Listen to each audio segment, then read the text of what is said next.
That was not a great introduction to cancel a tea break. Okay, I'll try to make it entertaining. Okay, so I'm here to talk about women being the future wealth creators, and I think there was a very interesting question asked to Manisha: is society ready for change? And what I'm going to talk about is, if we're not ready, then we have a very serious problem coming our way. Okay. Professor Moiro Goylan, who is a professor from my alma mater, Wharton Business School, has written a book called 2030, How Today's Biggest Trends Will Collide and Reshape the Future of Everything. He makes a series of predictions, and one of the predictions I found most interesting is that he says overall the quality of life for women has improved in a very material way. Okay? Women now receive most of the undergraduate and graduate degrees in America. So he takes some of the data from America. I'm going to move it to India and what I'm seeing on the ground with companies. More than 40% of American married mothers earn more than their husbands today. And 70% of American mothers work outside the home. So if we're saying, is society ready? I'm just giving you an indication of where we are today, right? Also, women will outlive their husbands by 4 to 7 years. At India Alternatives, one of our investment themes is women-oriented consumption. Why is it the case? Because in India, women control 60 to 80% of all consumption decisions, making them the largest addressable market in India of more than $1 trillion. And one of the biggest disruptors in India, I think, is women entering the workforce. Of course, we've seen the labor force statistics and how that's sort of marginally increasing. But more interestingly, if you look at the data published by the Ministry of Education, there were 19 lakh STEM graduates in 21, of which 44% were women. I'm talking about STEM here, okay? And 50 lakh graduates in other fields, of which 54% were women. Let's come to my industry, okay? Private equity. As per data from the Department of Promotion of Industry and Trade, DPIIT, on 15th May 23, it's quite recent, the number of women-led startups in the top 3 D2C sectors, which is personal and home care, food and beverage, and fashion, is 3,644. Women-led startups have seen a growth of 2,700%. From 113 in 2017 to 3,644. Is change coming? It's coming, and how, right? It's not coming at a snail's pace. Are we ready? Those were the questions of a decade ago. We have to be ready. We have to be, right? And we believe at India Alternatives that Indian women are going through a period of cultural mindset shift, where they are prioritizing themselves in the family hierarchy. Yes, we do have social and societal pressure, but earlier, I can tell you, a previous generation, to many of you young women, if they had discretionary income, were not spending it on themselves. They were spending it on their husband, their children, their in-laws. A lot of you are spending it on yourself. You are saying, if I'm not happy, I'm not healthy, and I'm not fit, then my family is not either. Okay? And so this is a very exciting investment trend for me. We have made many successful investments backing this theme. Also a very exciting trend for our country, for the world at large. What does this mean? This means women are now accumulating wealth faster than men, which is the core evidence behind Guillen's prediction that by 2030, more than 50% of the world's wealth will be owned by women. And as women increasingly become entrepreneurs, all of you are in the room are women entrepreneurs, he predicts that by 2030, half of all new business ventures launched worldwide will be by women. 2030. And at that point, he predicts the end of an era where most of the wealth was created, owned, and managed by men. So the financial markets where I operate are in for a huge transformation, right? And the question is, are we ready for this change? So we have to move from being creators of wealth. That's being a creator of wealth is happening. I'm not even going to talk about that. That's happening, right? It's happening on the ground. I'm looking at it every day in the companies that I see. I'm looking at it from 2017 to today. That's been a growth of 2,700%. This is data from DPIIT, okay? But we are creators of wealth, but are we actively managing and controlling our wealth? If we are still going to be looking at our husbands or our fathers or men in general to help us manage wealth, are we going to move into a strange society where we sort of create the wealth and someone else manages it for us? Why is, of course, what I do is money management at its core, right? I'm a founder of a private equity firm. And I can tell you that women participation in fund management is still abysmally low. So there's this strange new world we are entering into where we have a lot of us who are going to be creating tons of wealth, but not enough of us managing it. Morningstar says fund management in India has only 8% women. And that is drastically low, even if you compare us to emerging markets. And while the situation on the ground in India seems to be improving for some other sectors like law, 15% of senior lawyers are women. I have Bijal in the room who I work with. She's part of 15% group. 27% of CAs are women. CAs somehow attracting more and more women. But very few fund managers. And one of the main challenges, I think, is this false narrative that investing is for men. My industry is for men, right? So there's this false narrative. Oh, it's very tough. It's very intense. It's very competitive, right? And in fact, the reality, I'm not saying it's not tough or intense or competitive, but many other fields are tough, intense, and competitive, right? And the reality couldn't be further from the truth that women are not made out for fund management or not made out for private equity. In fact, the reality is that women make terrific investors, fund managers, and allocators of capital. In fact, one of my investors, IFC, has come up with a very interesting gender smart investing report that says, and they pull the data globally, and they say gender balanced funds realized excess net IRR of 1.7% greater than an all-male team.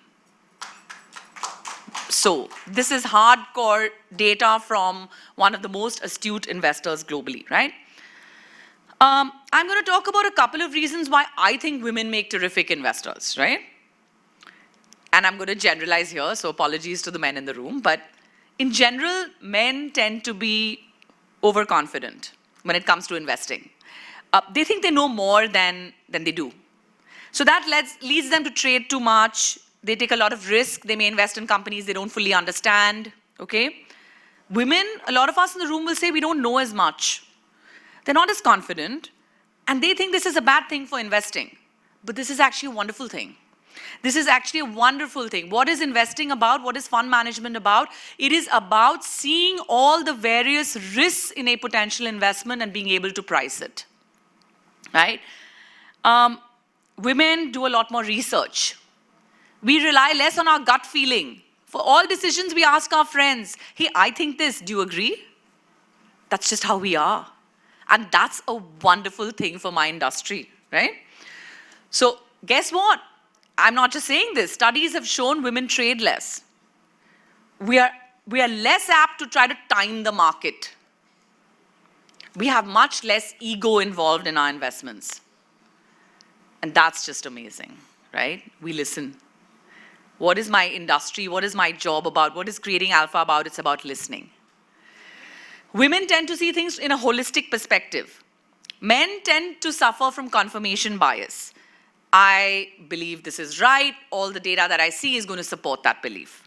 Whereas women come in, when you're coming into a situation with less ego, you say, I think this is right, but I'm going to look at the data very objectively and see if it's actually confirming what I believe, or is the data telling me something new?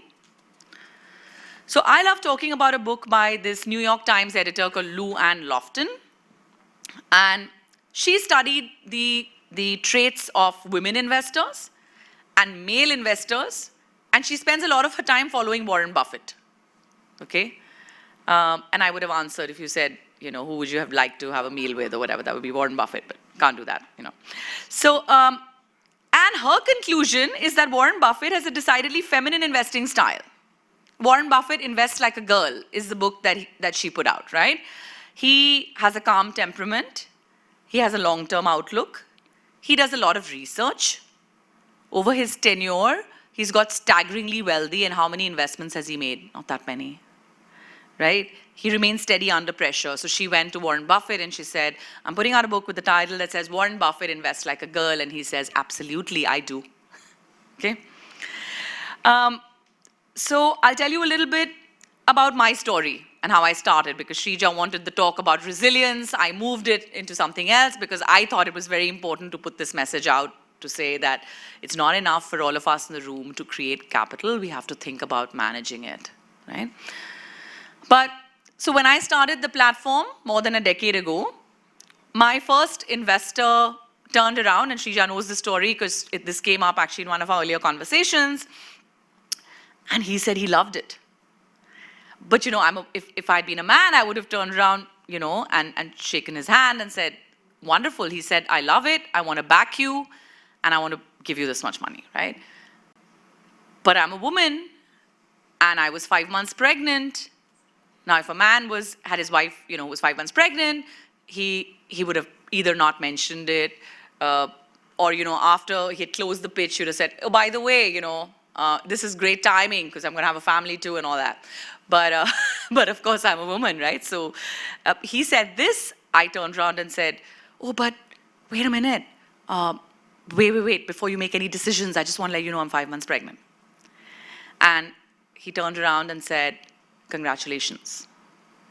And I'm not talking about a particularly feminist-oriented person. He was just genuinely more interested in the business. He couldn't care if it was being run by an ostrich or whatever, right? So he was just like, whatever, congrats. Can we get back to the pitch? And so I just said, okay. And then I went back and told my husband, I said, I had a very strange day. This happened to me. And my husband turned around and said, congratulations.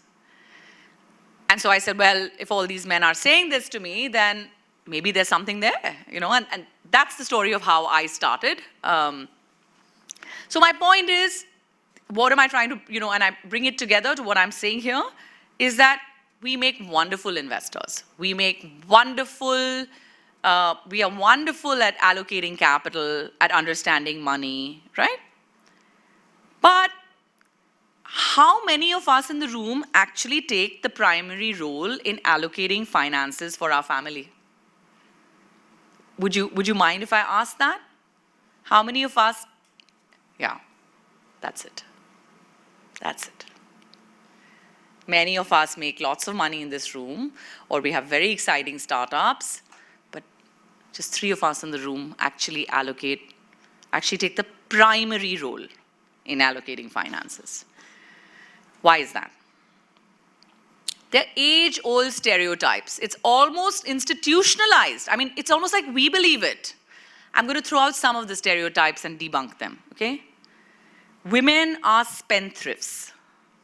Have you heard the joke about success in marriage? A successful man is one who can make more money than his wife can spend. A successful woman is one who can find such a man.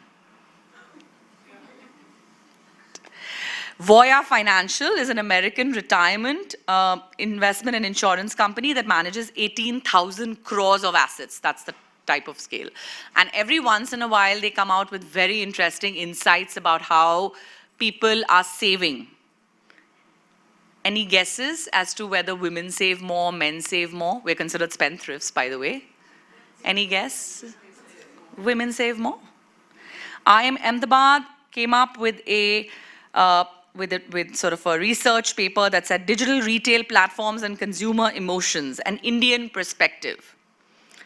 Any guesses on who spends more? Who spent more on the last online shopping transaction, and by how much?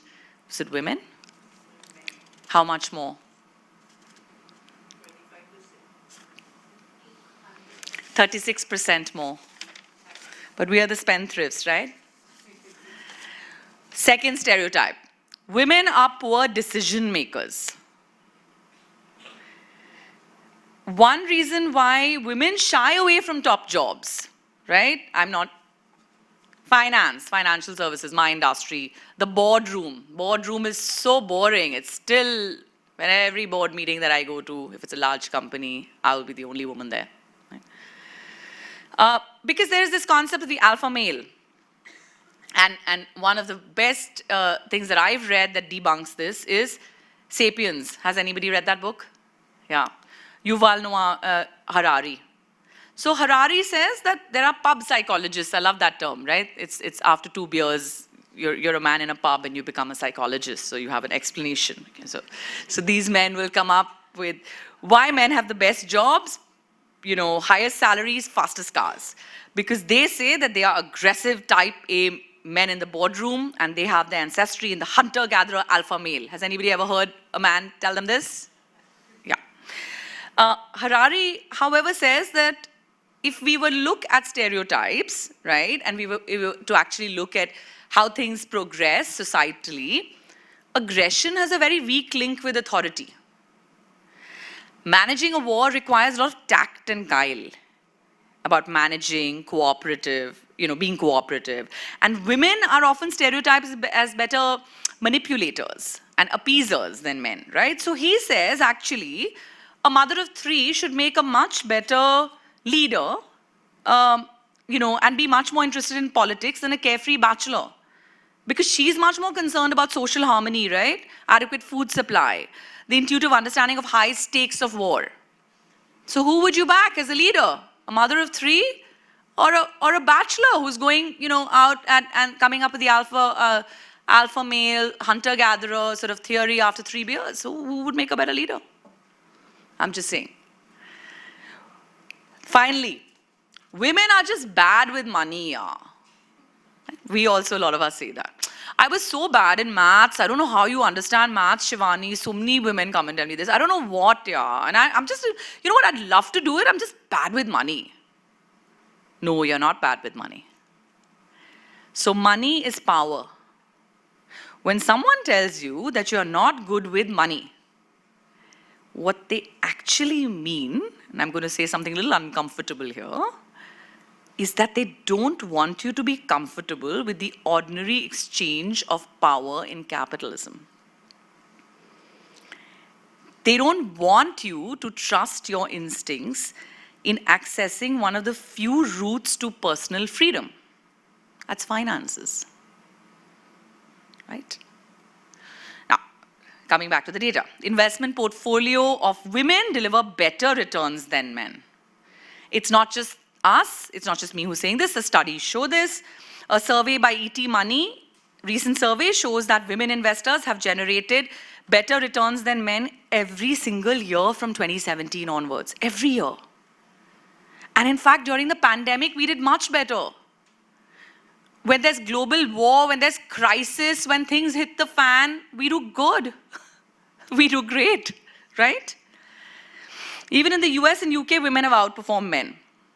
So, you have a 21 women in investing study by Fidelity, which showed that women's returns were 40 basis points higher, which doesn't seem like a lot, but when it's a large scale and it's over, it's compounding over long periods of time, that's a lot of wealth. That's a lot of incremental GDP for countries. So we owe it to ourselves, we owe it to our families, we owe it to the nation and the world, right? To just be much more involved in managing the wealth. We are going to create the wealth. That's there. We're already in the room going to create the wealth, but are we going to create the wealth and then hand it over to a man to manage it for us because we are bad with money? Think about that, right? But how do we start doing this? It's very great. Shivani sitting here giving a talk, whatever, and then, she's done it. But how do we do it? How do we do it? Fill in the gaps. Focus on skill building. Surround yourself with people who are better at certain things than you are, men and women, right? But do have the self-confidence to know that you can do it and you will do it fantastically, right?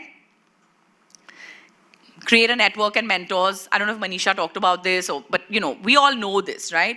Create a network. So you are the average, my favorite quote is this, you are the average of the 5 people that you spend the most time with. And you change that thinking in the group of your 4 friends. when someone says, I'm bad with money, yeah. My husband takes care of it because I'm just bad with money. Don't allow anyone to say that ever, okay?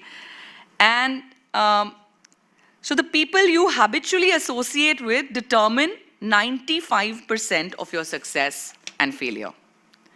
Build a network. Be very, very proactive about it. Again, don't worry about the cliche, I can't go drinking with the boys at night. Who wants to? There's nothing interesting being discussed there anyway, frankly. But, right? Who wants that? But it's very important to think about your network. Think of it like a, beautiful botanical garden. Think of it like in a creative way. We're women, we can be very creative.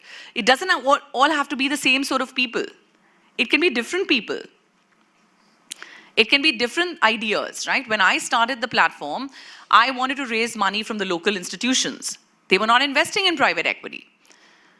Through my network, I reached out to somebody who was the first chairperson of a public sector bank in India. She helped me open the door to explain what private equity is and therefore to then pioneer the whole investing landscape for people to invest, okay? So, if I can do it, you can do it. I'm the person who sat when my first investor said, hey, I want to give you money. I turned around and said, I'm 5 months pregnant. So we're all the same, right? So the point is, let's get out there. Let's bust the stereotypes, okay? We are going to create wealth. We are fantastic. We're going to create wealth. So if so many of us are getting into startups, we're getting into professional fields, we're all going to be incredibly wealthy now. That's happening. But we have to be much more proactive in managing it, okay? That was incredible, Shivani. Thank you. You Thank you prepared so much. It sort of really came through. Can we have a big round of applause for Shivani to sort of really come up with such data? And I completely agree with her that the face of wealth creation is changing. By 2030, it's really about purpose, parity, and power. But are women really taking control of their finances? Money is power. Shivani, I want to understand from you. You really started in the alternatives. You're running a fund of yourself. You have a solid portfolio. I have seen your journey. You have hired men who are at very senior consulting positions now. I remember Sanjeev Krishnan was a PwC India chairman. I was at a conference and he pointed at Shivani. She was my first boss. And I was like, okay, that is Shivani for you. I mean, she keeps understated, but look at her fund performance and what she has done. But Shivani, that must have also come with a lot of unconscious biases that you also had to overcome, right? Absolutely. I remember we were doing a story on you. You were pregnant and you called me that, Shrija, can you please avoid this right now? I don't want any press right now. So there is this side of yours which is supremely ambitious, but you're like what Manisha was saying, there's responsibility. We are caregivers. So how have you gone through this resilience and build that? What do you talk to yourself mentally, like really? Okay, so I think there were 2-3 questions there. One was about the biases, right? So I'll say this, I'm probably similar to most women in the room. Some of us have had very shocking biases and setbacks, right? I'm lucky that I haven't had that. But most of us face biases in little ways all the time, and we don't even realize it. And we actually sometimes promote it. So I gave you an example of when I was pregnant. I turned around. So the man who was ready, the male investor, was ready to cut a large check. And I turned around and did this, right? So there, and I'll give you other examples. When I first started fundraising from the domestic institutions, almost 100% of them had chairmans. Okay? So that was a correct terminology because they were men. And it was a large room, they stood behind a big desk and they were men. And I used to walk in and oftentimes they would look at me and then they were always strapped for time, right? And so they wanted to make the meeting as efficient as possible or whatever.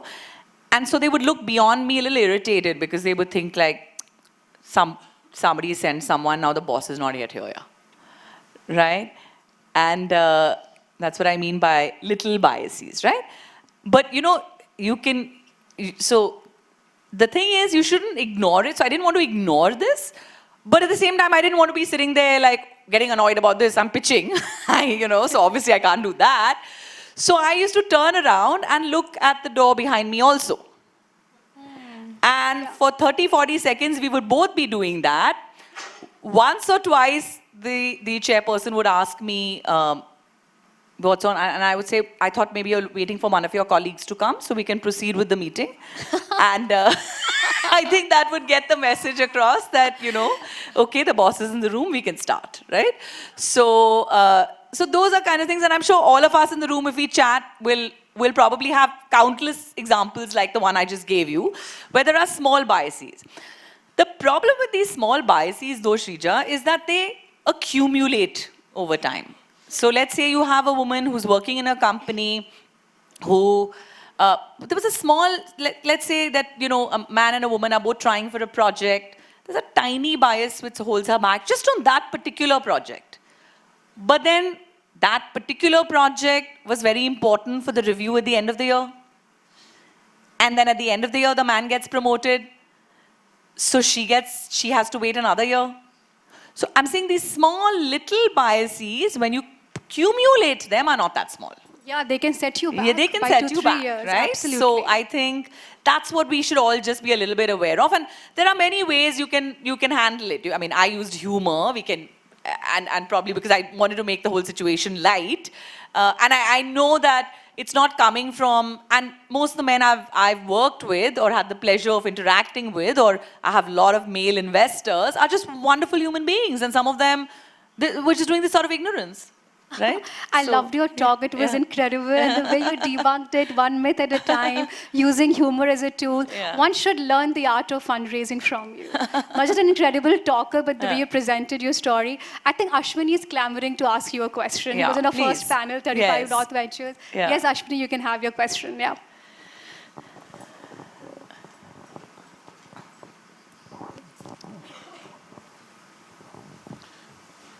So I think, I was good to catch up again. One of the points which we were making earlier was that you have biases which come in because of societal norms and others. Correct. Institutions do the corrections, and you have all this gender equality, having minimum hires. As a community, as a VCP part, eventually we look at giving returns. We try and also ensure that the softer aspects are taken care of. The one part which most of the women entrepreneurs are wanting is that in terms of the sisterhood concept, what you have, the male network and others, in terms of mentors and others who help them show the path and move ahead. So what's your take on that? So the question is, what is the take in building a network of men around you? No, can you summarize the question? So I'm saying that what you have for the men entrepreneurs or others, that they have a men's network to follow. Correct. So similarly for a women's network where women entrepreneurs coming in, and you don't have a platform of. I think that's a brilliant question. And actually we are doing a few things to kind of change that. So I think that's when we looked at why not enough women are getting into fund management, or, what's stopping women from being more ambitious in our portfolio companies, right? We found that this was one of the reasons. So there are several reasons. One of them was what you said. So we are actually trying to create ways of bringing women together, and I think Shrija is doing a wonderful job here, right? And I think there are networks. So in my industry, there is someone who set up a whole network called WinPE, and where you get a lot of women investors together, and we network with each other. There are international organizations in my industry. So there's a conference which is held every year in the US, which has become a tremendous success. And lots of money gets allocated out of those conferences. So change is happening, but you're absolutely right. More needs to be done on that. And, where you have a system of having networking with like a sisterhood concept, right? So I think that's wonderful. Yeah. I would like to ask you that question. Yes. Who would you go out for lunch with? Warren Buffett. Sorry. He invests like a girl, so. He invests like a girl. Okay, so that is really important.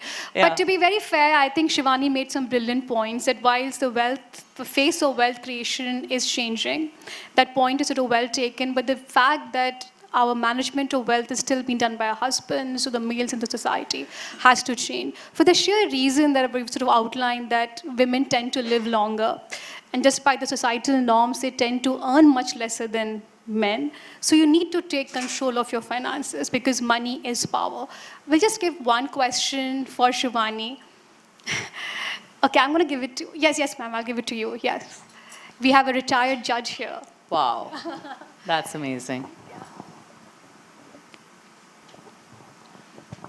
Good to hear you, Shivani. Thank you. And in fact, good to be with so many youngsters. Yes. Because I'm beginning to feel that as you are giving advice to the younger generation, I'm wondering what is my generation. I've been in the profession for 48 years. Amazing. Okay.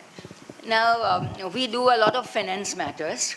As a retired judge, I have arbitrations and all. Correct. That is also in finance. Correct. And perhaps in our profession, whilst we think of matters and whilst we think of what our two sides have to say, because I'm an arbitrator, I don't side one person, I hear both. We feel that economics play a part. Economics and law go together. Absolutely. Like, say, law and management or very many things. I don't know if you have heard of groupthink, because what you spoke about is exactly what groupthink was in America. Correct. And at the time of the last recession of 2007, they felt that because all the investment bankers, etc., were males, they thought in one way. Absolutely. And they did not have women on their boards, etc. Absolutely. And they've now got them. My son is an investment banker, and he is now into research, and he has got females with him. Now, incidentally, I have written a book on women, her trials and triumphs, where I have said about various perspectives, including finance, because I work on the law side. Now they realize that men and women working together is excellent. And we have found that from school onwards, when they make their projects, etc., boys and girls working together, the project comes out very well.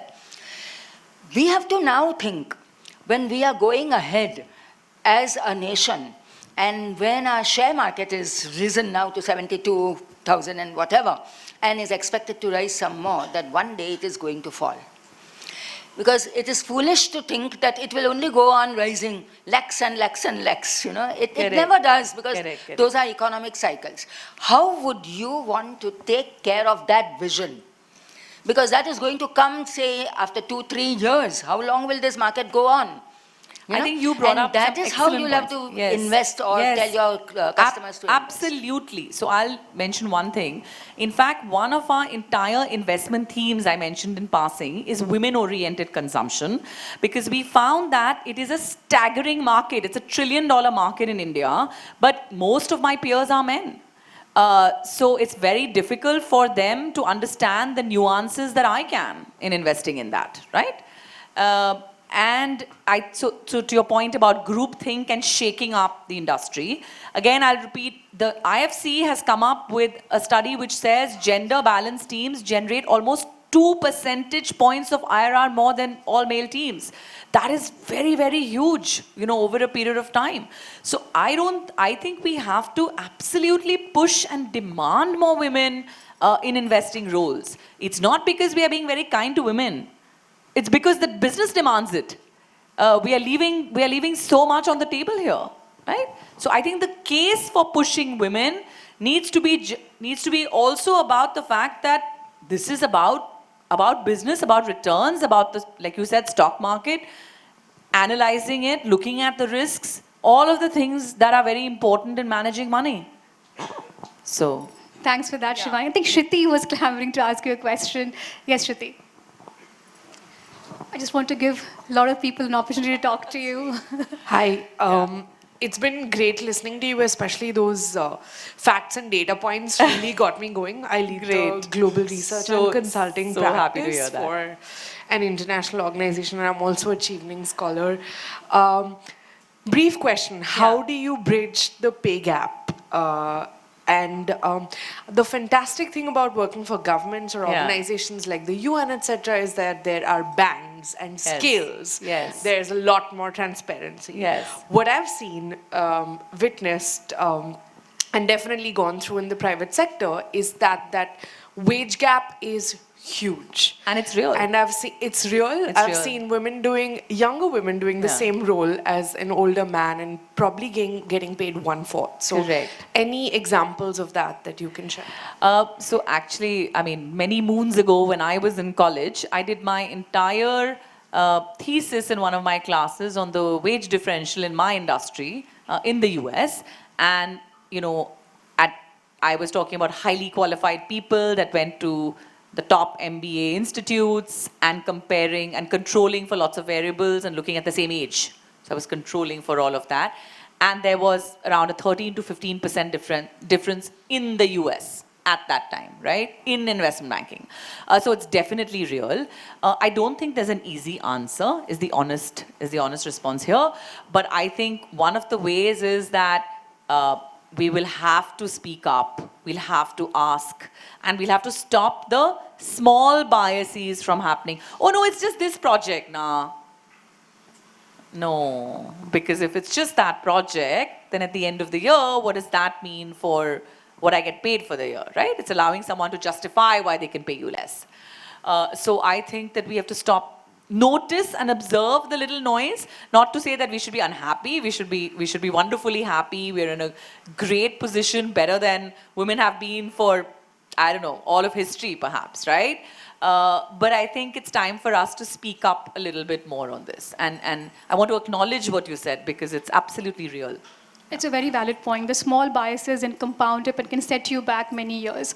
It was wonderful. Yeah, wonderful. Shivani, lovely having you. Thank you. Thank you. Thank you. Yeah, love to be here. Thank you.